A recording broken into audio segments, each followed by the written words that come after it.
Constitutional Review and Implementation Commission, relevant federal and federal.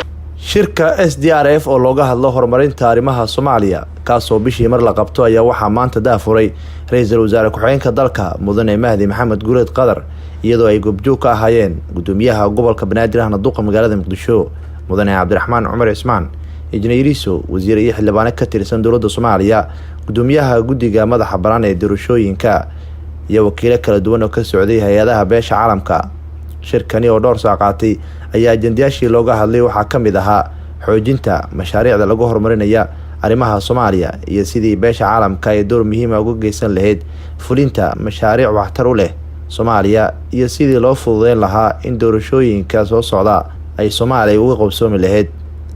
duqa magaalada Muqdisho Mudane injineeriso oo shirkani ka qayb galay ayaa madasha ku soo bandhigay horumarada kala duwan oo ay dowladdu saxamar ka sameysay arrimaha mashaariicda dib u dhiska caasimadda iyo hirgelinta adeegyo waxtar u leh bulshada reer Muqdisho sidoo kale wasaaradaha dowladda federaalka Soomaaliya ee shirkani ka qayb galay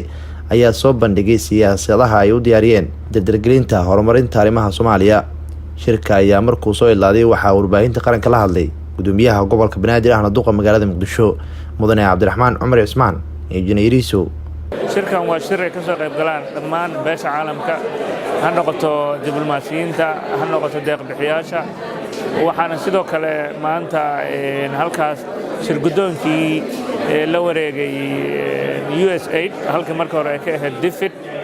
waxaana looga hadlay arrimo fara badan oo ah sidii hay'adaha kala duwan ee dawladdu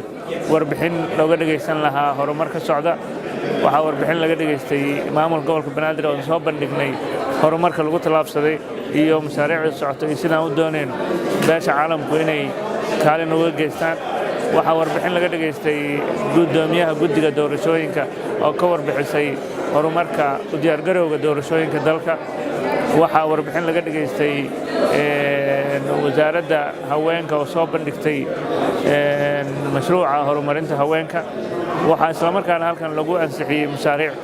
ay ka mid ahaayeen sidii doorashooyinkana loo taageeri lahaa iyo sidii